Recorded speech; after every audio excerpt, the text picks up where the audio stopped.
Hi everybody, how's it going? So today we're going to do 4 different tests with the DJI Mavic 3. And you might be wondering why this is hanging from a string right here. Well, the first test that I'm going to do is I'm going to see if the Mavic 3 can actually lift the Air 2S. And if it can, then I'll try it with the Mavic 2 Pro and see if it can lift that. So I've done a test like this already with the Mavic 2 Pro, the Mavic Air, and the Mavic Mini. That video did quite well. People want to know how strong their drones are. So I'm not going to do it the same way that I did with those drones with the Mavic 3. I just want to do this a little more fun way. So let's get this up in the air. I'm going to do 3 other tests here that you're not going to see anywhere else. So here we go.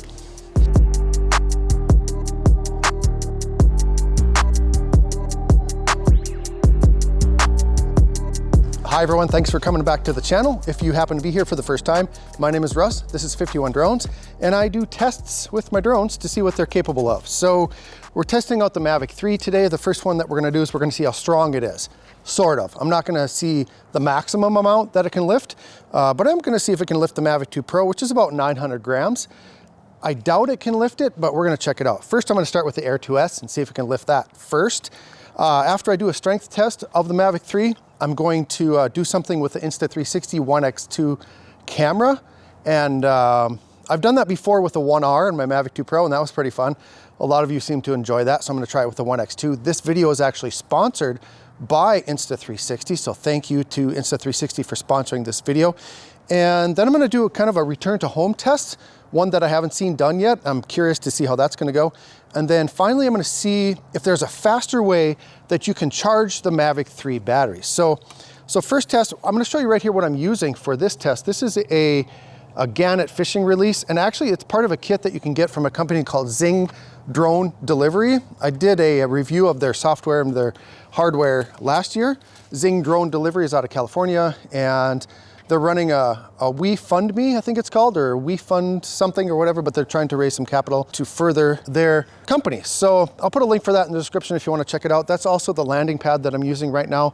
I'm using the Zing landing pad. You have to use this landing pad when you use their software. But I really like this landing pad because it's heavy, it's weighted on the outside.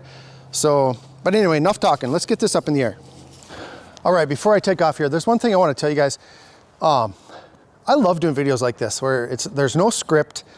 I just have some ideas in my brain and I put them on video, and I know that the production quality is not the best with videos like this, but I also like doing it because it's more informal. I'm still giving you guys some information, which is the purpose of this channel. And this is how I used to do things back in the day when I started the channel. And I really like it. Like, for me, it's relaxing. If you like the more scripted stuff, where I'm sitting at the desk and doing that, let me know that too. I like doing them both, but this is just, for me, it's more fun. So, but anyway, let's get this up and see if we can lift the Air 2S. Now this cable that I'm using from Zing, it's actually metal. It's like a metal cable. So, I mean, it's still gonna be bad if it gets caught in the propeller, but all right, let's go up. Actually, it'd probably be worse. All right, let's get it straight above. All right, here we go. Air 2S. Oh, the Gannet release came loose. I gotta tighten that up. I'll show you why that came off. This Gannet release is actually pretty cool. It's got a safety kind of feature on it, so you can tighten. I'll put it up here closer to the screen, but see this little thing right here? That can be tightened or loosened if it's too loose. And the purpose of that is when people are delivering stuff with this, if someone tries to pull on it and steal the drone, it'll come loose like that. So I just didn't have it set tight enough. So you need to make it loose first to get the loop in there. And sometimes it's kind of hard to get it in there. That's what she said. All right, so let's, all right, here we go. Okay, that should be better. All right, let's try this again.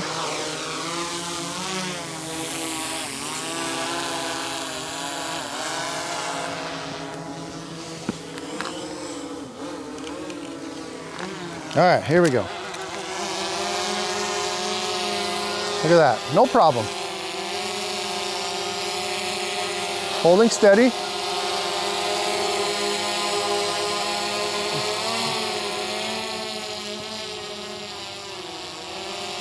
All right.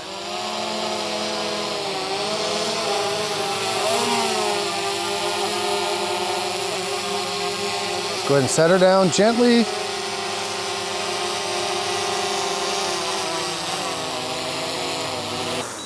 You have to be careful so that cable doesn't get stuck in there. All right, so that was pretty easy. Let's try it with the Mavic 2 Pro, which weighs right around 900 grams. All right, let's check it out.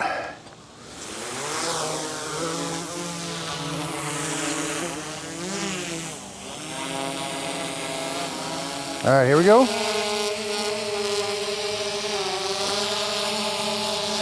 No problem. Wow. And this is in normal mode. Easy. Holding steady. Ha. All right, let's try this. Whoop. That was not very gentle, was it? Let's try this. Let's try them both. I don't think it can do it. Maybe in sport mode. We'll try it in normal mode first, and then we'll go sport mode. And see. This is not the smartest thing to do. Please don't copy what I do, you guys. It's not the best idea.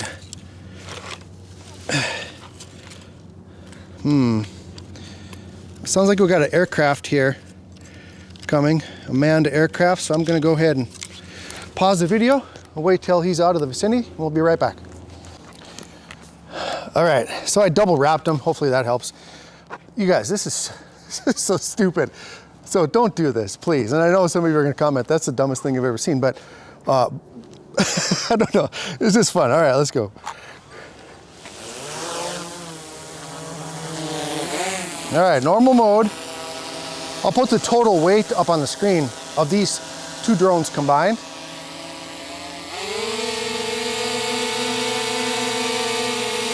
Nope, it's not working. All right, let's flip into sport mode.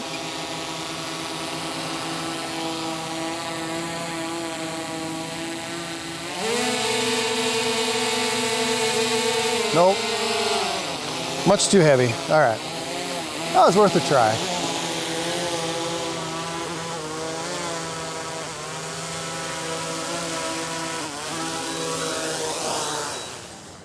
All right, so that was fun. At least we know it can lift 900 grams, which is quite a bit of weight. And so you could deliver stuff with the Mavic 3 if you had the proper thing to the Gannet wrap. The Gannet thing is for the Mavic 2 Pro, so I kind of rigged it. I put a little bit of a zip tie on there to stretch it out a little bit bigger. The Mavic 3 it's wider than the Mavic 2 Pro, but it works. All right, next test that I want to do is I'm going to do with a landing pad, and I've wanted to see this. All right, let's get it set up and then I'll show you what I mean. All right, so here's what I want to do. All right, when you launch your drone and you hit return to home, it comes back home and it lands right where it came off from, right?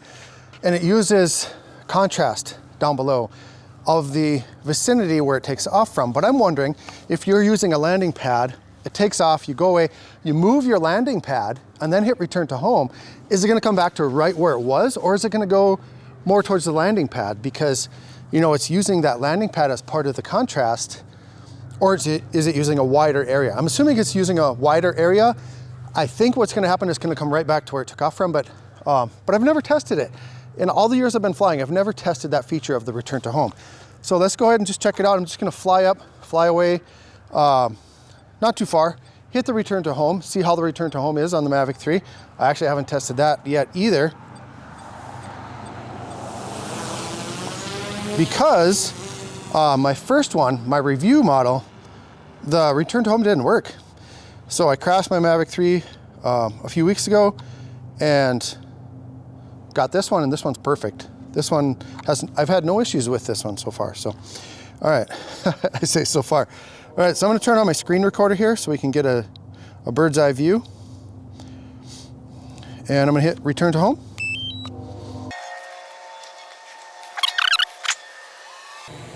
Looks like there's an angry hawk flying around.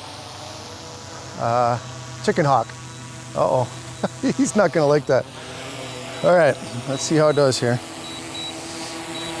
There we go, it's correcting itself.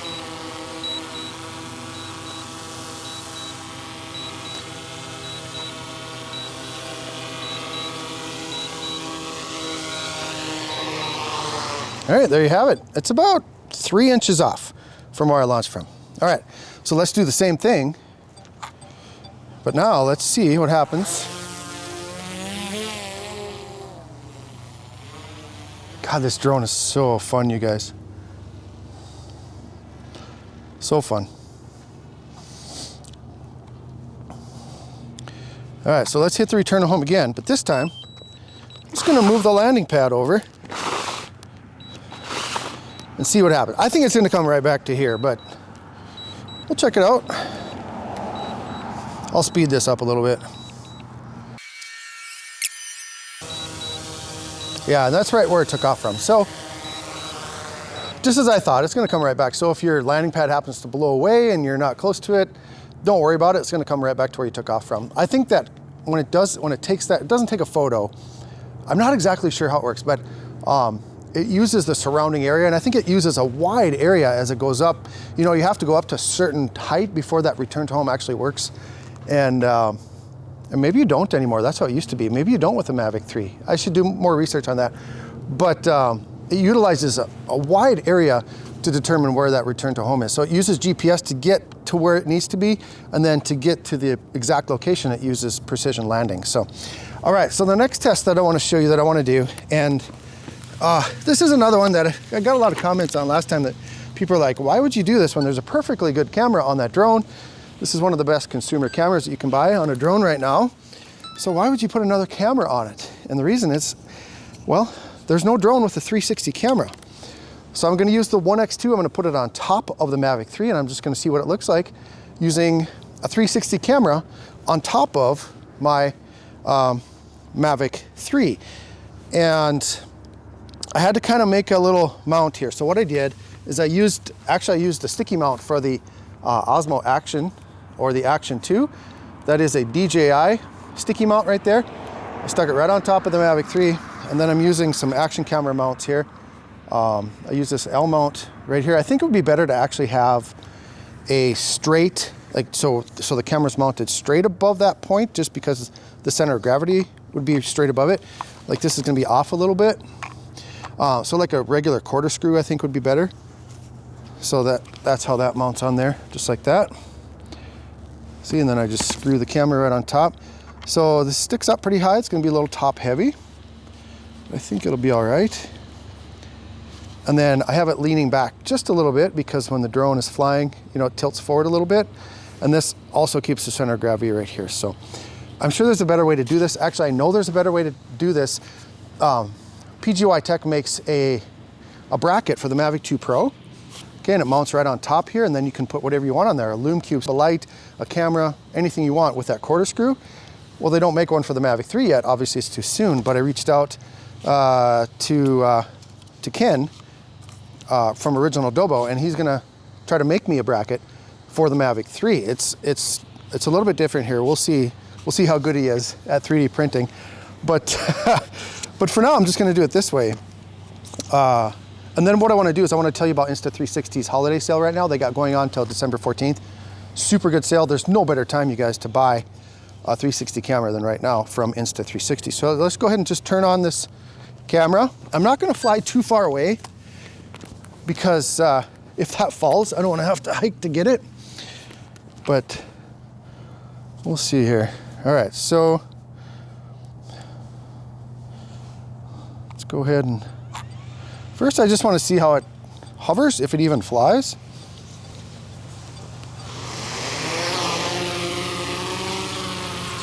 It's shaking. There, it evened out. Cool. All right, let's bring it closer to the camera so you guys can see it. Let's see, I'll get a thumbnail here.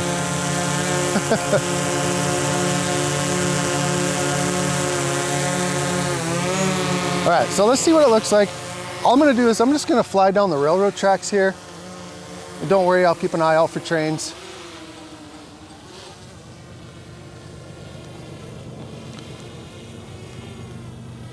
it seems to fly normally, which is actually really impressive. All right, so let's just go down the tracks here. And what I'm gonna do is I'm gonna fly over to this bridge over at the highway. Now it does say GPS signal weak, so I'm guessing the camera is affecting that a little bit. All right, so let's see here. So with that camera on top, I'm still able to go 20 miles per hour. Oh, let's go ahead and turn on the screen recorder here, sorry. Let's go ahead and stop here. All right, there we go. So, yeah, GPS signal weak, even though I'm only 800 feet away. So it's definitely affecting the GPS. All right, so let's get under here. Let's go under this bridge. And I'm just gonna fly by this graffiti here. And then what I'm gonna do is, I'm gonna stop right here, right above the tracks. I'm gonna stop, and what I'm gonna use the Insta360 software. I'm gonna rotate it around. So I'll put it up on the screen right now. And so you can do this after the fact. That's what's cool about 360 cameras. Like I said, there's no drones with 360 cameras that I'm aware of right now. And I think it'd be really cool. I think we'll see one someday. But, so yeah, it's pretty awesome. So I know you can turn the drone, all right? And that's great. You can spin the drone just like this. But I think it's awesome to have all the angles. So it's recording all the angles right now. So if I want to look at the right side of the bridge, I can see the right side. If I want to see the left side, I can do that after the fact. And so you can just hit record. The camera's recording everything around you, and then you can decide what you want to show later on. So that saves flight time, okay? And you don't have to fly in certain, oops, let me get out of the way here so I don't hit the train switch there. So I just think it would be so cool to have a 360 camera. So yeah, anyway, that was my little test. It looks like it flies perfectly fine. And the other thing that you can do with this is, I just thought of this, like I should fly out to the trestle, out to the train trestle. You could do inspections from underneath, and you can get a straight up view.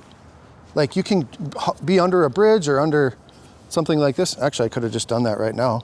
I might put that up on the screen here. You know what, let's just, with the magic of editing, I can just cut right to that right now. So I'm gonna go get some underside view. Actually, you know what? I don't have to. I don't have to fly back right now because I already got the footage with my 360 camera. So I'm just gonna show you what it looks like looking straight up with the One X2. So that's the advantage, you guys. All right, let's bring this home. Let's do the next test. All right, before I tell you about the last test, I want to tell you about Insta360's holiday sale going on right now until December 14th. The One X2 by far is my favorite camera to use. It's probably one of my favorite tech items to play with other than my drones. Like I use it all of the time. The kids use it to have fun. We also use the Go 2. I use the Go 2 as a dash cam. I actually have, there's a sticky mount you can put on your windshield. You can use the Go 2, and anytime you get in your car to go to work or you know, go get your pizza or whatever, hit that record button on the Go 2, and it's an awesome dash cam. So there's so many ways that you can use the Go 2, but we use the One X2 in the water. That's why I like the One X2. It's waterproof down to 33 feet. The battery life is awesome. The form factor, you can put it in your pocket, take it anywhere. I love that form factor. I also use the 1R, and I don't use it as much since I got the One X2, but the 1R is pretty nice because it's got the interchangeable lenses. You can put the 1-inch mod on there. Insta360, really, they have 2 sales per year during the holidays right now, and then in the summertime. And so if you're interested in anything from Insta360, check it out. I'll put a link down in the video description. So great stuff, great products, great company. Customer service is awesome. So I can't say enough good things about them. And I'm not just saying that because I'm sponsored. I've been using them before they actually started sending me stuff to review. So I'm not gonna choose sponsors that you guys aren't interested in anymore. I'm gonna choose sponsors of things that I use, products that I use on a regular basis, things that I've purchased myself, and things that I'm in favor of telling you guys about. I'm not gonna do random sponsorships anymore.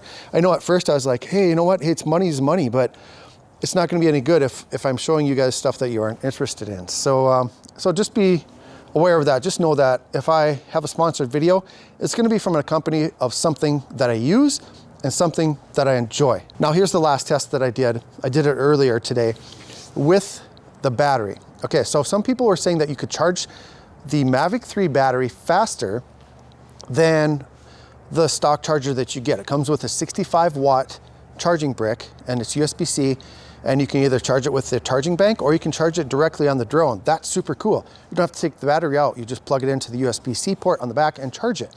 And it takes about 90 minutes to charge a battery with that 65 watt charger. But if you look at the specs on the battery, it says, you know, if you figure it out with the volts and the wattage, you can charge up to 88 watts. So here's what I did. I went to Walmart and I bought a 100 watt charger, 100 watt USB-C charger, and I plugged it into the Mavic 3 thinking that I could charge it in 1 hour, maybe less, right? Because rather than charging at 65 watts, I could charge at 88 watts. That's the maximum charge that that battery can take. So I plugged it in and I set the timer on my iPad, and it ended up being the same. It's exactly the same. So I was using, I don't know what I was doing wrong. If I used the battery bank, would that be faster? I don't think so. Okay, so what I decided to do is try to charge it with the charging bank and the 100 watt charger. This battery started at 12%. It's now full. It took 1 hour and 31 minutes. So basically 90 minutes. That's the same as if I used the 65 watt charger. So basically what I learned from this is if you charge through the drone, it's going to take about 20 minutes longer, whether you use the 65 watt charger or a 100 watt charger or whatever. So don't go out and waste your money on a 100 watt charger.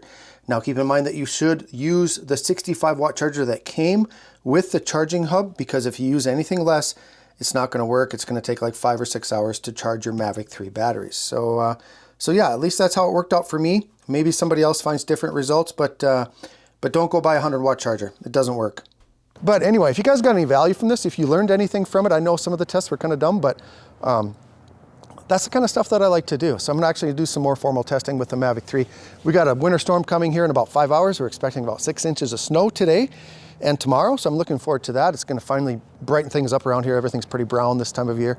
But yeah, so I gotta go put my deck furniture away. And as soon as it warms up next week, I'll get some more Mavic 3 videos out there. So let me know if you got any questions in the comments. Let me know if you like this unscripted style video, and hit that like button. Again, if I provided you with any information of value, be sure to subscribe if you're not. Have a great day, everyone. And as always, fly safe and fly smart. All right, guys, check this out. So this video is coming up soon. This is the Varla Eagle 1 scooter. This is like the YouTuber's scooter, because Varla sends these out like Tootsie Rolls at a parade. And but you know what, it is super cool. All right, so I got that bike, I got the Himway for tracking with my drones. Now I have the Varla Eagle. This thing is way more fun. It's a little more dangerous. So but anyway, watch that video. It's going to come real soon. As soon as our winter storm settles down and gets a little bit warmer, I'm gonna see if this thing can travel through the snow. All right, have a great day, guys.